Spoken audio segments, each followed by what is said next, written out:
Hello students, welcome to our DSS online class. And students, we have already completed our first chapter and I have sent you the PDF also, so you complete your notebook. And students, you are requested that please, whatever queries is there, whatever problem you have, so don't add me on WhatsApp. Either you call me or you type your queries, problems, doubts on class group only. Don't add me on your personal WhatsApp number. Okay, student? So, today we are starting the second chapter of our syllabus of unit first, that is second chapter is biological classification.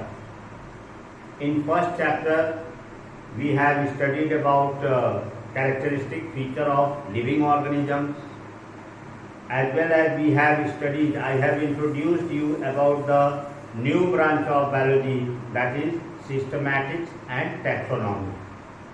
So in that sequence, in that reference, today we are starting our second chapter, that is biological classification. So I have told you what is classification. So once again I am reminding you that classification is a system of grouping organisms in one group or the other on the basis of similarities and dissimilarities in their characters. In that reference I explained you that the first attempt of classifying the organism was made by Aristotle. Classification का जो सबसे पहला attempt किया था वो Aristotle ने किया था, और उस समय साइंस एंड टेक्नोलॉजी के फील्ड में इतने डिस्कवरीज और इन्वेंशन नहीं हुए थे, लेकिन एरिस्टोटल ने अपने ऑब्जर्वेशन, नेचुरल ऑब्जर्वेशन के बेसिस पे उन्होंने प्लांट्स और एनिमल्स को क्लासिफाई किया था. केवल उनका जो क्लासिफिकेशन, जो सिस्टम ऑफ क्लासिफिकेशन एरिस्टोटल ने इंट्रोड्यूस किया था, वो सिर्फ और सिर्फ बेटा वो ऑब्जर्वेशन, मॉर्फोलॉजिकल फीचर और ऑब्जर्वेशन के बेसिस पे उनका सिस्टम ऑफ क्लासिफिकेशन था. इसी तरह से थियोफ्रेस्टस ने जो भी क्लासिफिकेशन प्लांट्स का किया था, वो भी जो है वो केवल मॉर्फोलॉजिकल फीचर और ऑब्जर्वेशन के बेसिस पे था. फिर तीसरा इंपॉर्टेंट नाम इसमें आता है कार्लस लीनियस का. कार्लस लीनियस ने भी जो क्लासिफिकेशन इंट्रोड्यूस किया, वो क्लासिफिकेशन जो है वो भी कैरेक्टरिस्टिक्स के बेसिस पे ही था.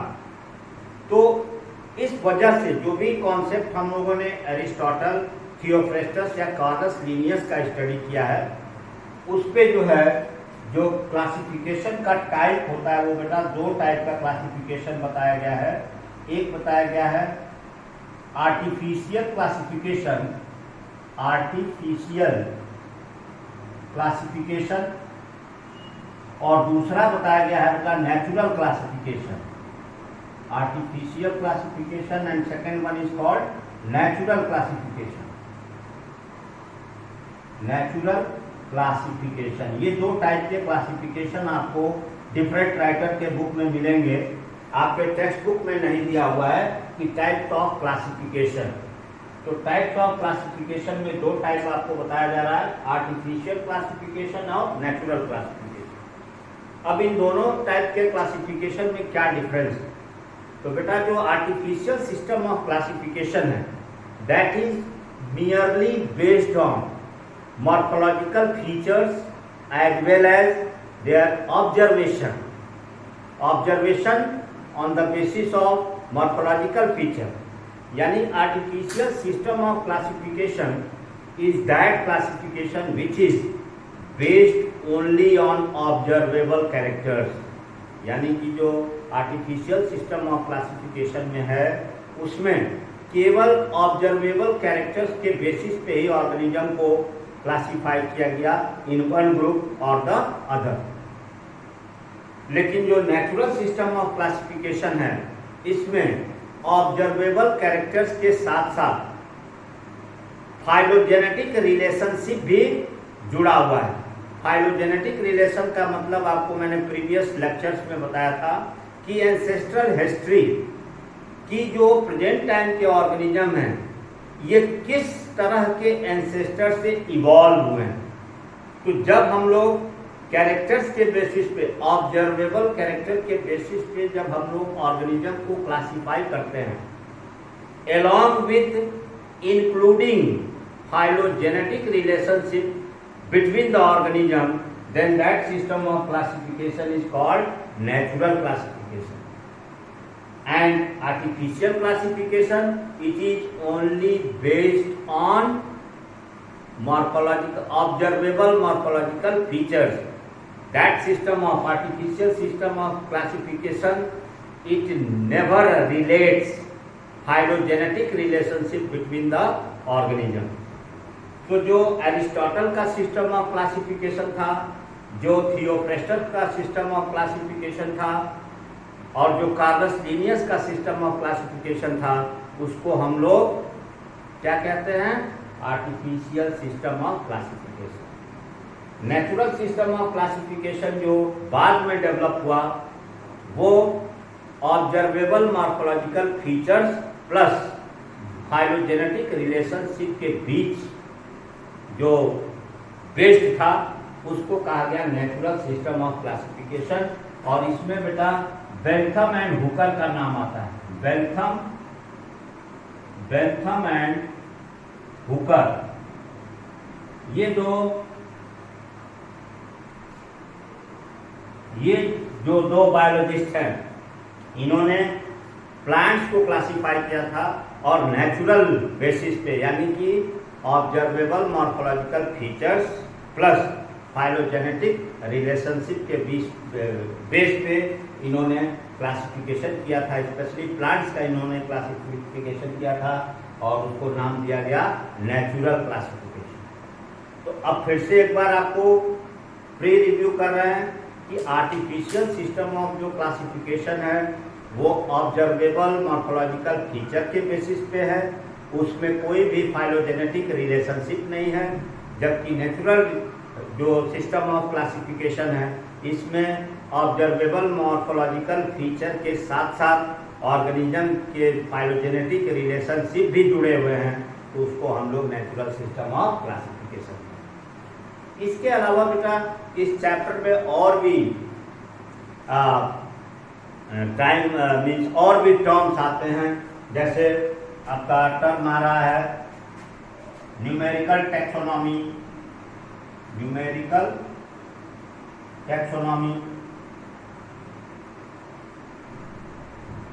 फिर एक टर्म इसमें आता है कीमोटैक्सोनॉमी।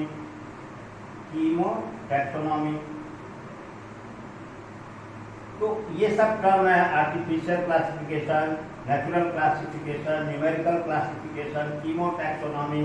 उसके बाद आता है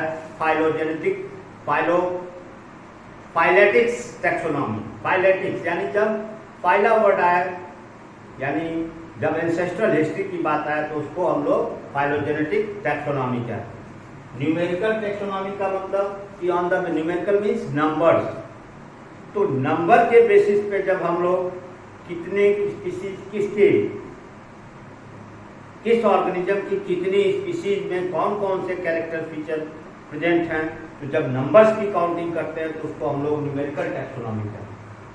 कीमोटैक्सोनॉमी तो केमिकल बेसिस पे कि पर्टिकुलर ऑर्गेनिज्म में कौन कौन से बायोकेमिकल्स प्रेजेंट हैं। जैसे मान लो हम लोग का ब्लड जो है रेड है इन कलर, और रेड इन कलर क्यों है? तो हीमोग्लोबिन की वजह से। अब ऑर्गेनिज्म को रिलेट कराया जाता है कि हीमोग्लोबिन किन किन ग्रुप ऑफ ऑर्गेनिजम्स में प्रेजेंट है। तो अगर जो मान लो हम लोगों में भी प्रेजेंट है, मंकीज में प्रेजेंट है, फिर आपका जो है एनिमल्स लाइक काऊ, गोट, बफेलो, इन सब में भी प्रेजेंट है। तो ये जब इनको कलेक्टिव बेसिस पे एक जगह एक ग्रुप में रखते हैं तो केमिकल के बेसिस पे, तो हीमोग्लोबिन, हीमोसायनिन, हीम इरिथ्रिन, ये कई तरह के पिगमेंट्स हैं जो डिफरेंट ग्रुप ऑफ ऑर्गेनिज्म में प्रेजेंट हैं। तो जब केमिकल के बेसिस पे, बायोकेमिकल बेसिस पे जब ऑर्गेनिज्म का क्लासिफिकेशन करते हैं तो उसको हम लोग कीमोटैक्सोनॉमी कहते हैं। और जब नंबर्स के बेसिस पे हम उनका क्लासिफिकेशन करते हैं तो उसको न्यूमेरिकल टैक्सोनॉमी कहते हैं। अब बेटा इसमें हम लोग आगे ये जानेंगे, तो ये बात हो गई artificial classification and natural classification, numerical taxonomy, कीमोड टैक्सोनॉमी, फाइलोजेनेटिक टैक्सोनॉमी। इसके अलावा मैंने प्रीवियस चैप्टर में आपको बताया था कि species are the basic unit of classification, और स्पीसीज को डिफाइन करने के लिए एक टर्म यूज होता है। कैसे हम लोग स्पीसीज को डिफाइन करते हैं? एज अ बायोलॉजी स्टूडेंट अगर जो आपसे कोई पूछे कि व्हाट इज स्पीसी, तो आपका यही जवाब होगा कि freely interbreeding individuals. Freely interbreeding का मतलब ऐसे इंडिविजुअल्स जो आपस में फ्री फॉर्म में रिप्रोडक्शन कर सकें और फर्टाइल इंडिविजुअल को प्रोड्यूस करें, तो उसको हम लोग स्पीसी कहते हैं। कि freely interbreeding individuals of an organism is known as species. तो freely interbreeding individuals of an organism when they produce a fertile young one, a fertile generation, then it is known as species। और species term को introduce किया था John रे ने। इसके अलावा बेटा स्पीसीज के कुछ एक्सेप्शंस हैं, जिनको there are certain exceptions of species. जैसे एक्सेप्शन में आप स्पीसीज का जानेंगे कि म्यूल, म्यूल जो है जिसको हम लोग खच्चर कहते हैं, इट इज नोन एज, आप लोकल लैंग्वेज में खच्चर। तो स्पीसी वो भी एक स्पीसी है, लेकिन वो इनफर्टाइल है। और म्यूल को कैसे डेवलप किया गया था? By hybridization technique. और इसमें हॉर्स और एस यानी डोंकी, हॉर्स और एस को क्रॉस करा के म्यूल को बनाया गया था, लेकिन म्यूल जो है बेटा इनफर्टाइल है। तो दीज आर, मतलब यहाँ पे यंग वन रिप्रोडक्शन हुआ, नया यंग वन बना, लेकिन वो यंग वन फर्टाइल नहीं था। तो these are exception, mule is an exception. इसी तरह से लाइगर है, लाइगर, लाइगर भी एक क्रॉस है between lion and tiger. Female lion and male tiger का जो इंडिविजुअल बनाया गया हाइब्रिडाइजेशन से, उसको लाइगर नाम दिया गया। ये भी इनफर्टाइल है। इसी तरह से टाइगॉन बनाया गया, टाइगॉन, इसमें फीमेल टाइगर और मेल लॉयन को के बीच हाइब्रिडाइजेशन कराया गया और टाइगॉन बनाया गया, लेकिन ये भी इनफर्टाइल है। तो mule, liger, tiger, these are the exceptions of species, because the hybridization was done, but the young one, the next generation which was produced, that was infertile, means they cannot produce their own young ones. तो ये जो species है वो freely interbreeding है, लेकिन कुछ exceptions के साथ, जैसे mule. And species are the basic unit of classification. अब बेटा जो कार्लस लिनियस ने सिस्टम ऑफ क्लासिफिकेशन डेवलप किया वो कैसा था? Artificial, based on observable morphological features.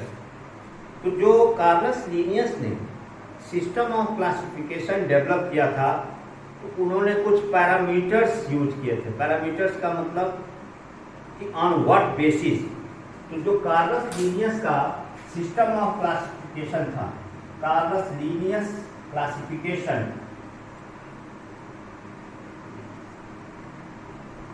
जो कार्लस लिनियस का क्लासिफिकेशन था उसको भी आर्टिफिशियल माना जाता है, लेकिन इसमें बेसिस क्या उन्होंने लिया था? What he has taken the basis, Carolus Linnaeus basis of classification, उसमें इन्होंने क्या लिया था कि नेचर ऑफ सेल, नेचर और type of cell, type, nature और टाइप में उन्होंने क्या देखा था कि नेचर और टाइप में उन्होंने ये देखा कि ये प्रोकैरियोटिक है कि यूकैरियोटिक है। सेल नंबर फिर उन्होंने देखा यूनिसेलुलर है कि मल्टीसेलुलर है। फिर उन्होंने मोड ऑफ न्यूट्रिशन देखा कि ऑटोट्रॉफिक न्यूट्रिशन है कि हेटरोट्रॉफिक न्यूट्रिशन है।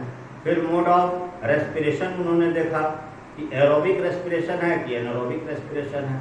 मोड ऑफ रिप्रोडक्शन देखा कि एसेक्सुअल मोड ऑफ रिप्रोडक्शन है कि सेक्सुअल मोड ऑफ रिप्रोडक्शन है। इन सारे बेसिस के बेसिस पे कार्लस लीनियस ने two kingdom system of classification introduce किया। Two kingdom system of classification, two kingdom system of classification,